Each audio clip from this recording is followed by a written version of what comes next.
Good evening, and while we are in the midst of covering a whirlwind election campaign, tonight something else deserves our immediate attention here at the top of the broadcast. While the calendar may tell us we're days away from Halloween and the November election for that matter, it is still hurricane season, and Hurricane Sandy has experienced what forecasters are calling a stunning increase in size and intensity.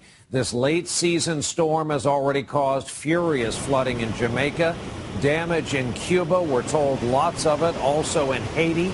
And because it has such scary potential to affect more than 50 million Americans along all of the East Coast population centers, if it indeed combines with another storm and makes U.S. landfall, as is now considered likely, it deserves our attention. We begin our coverage tonight with Weather Channel meteorologist Jim Cantore on Singer Island in Florida. Jim, good evening.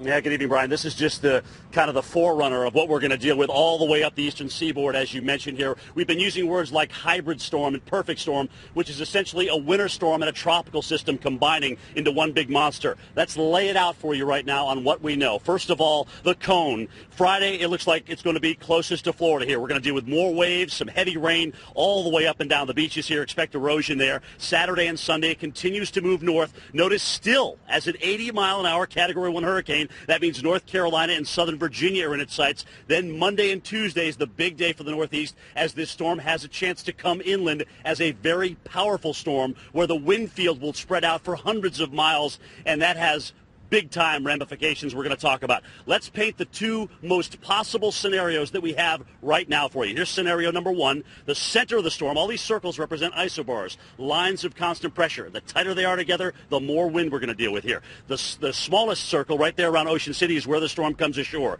That means huge erosion of the Jersey Shore, possible flooding in New York City, Lower Manhattan and the Battery, right where I was for Irene, major power losses all the way from D.C. to New York City and well inland. Scenario number two here. Flooding and surge, Long Island Sound, Narragansett and Buzzards Bay, damage and power losses to many across New York State and much of New England. But regardless, both scenarios here mean major disruptions in transportation and commerce, major losses of power here and power damage.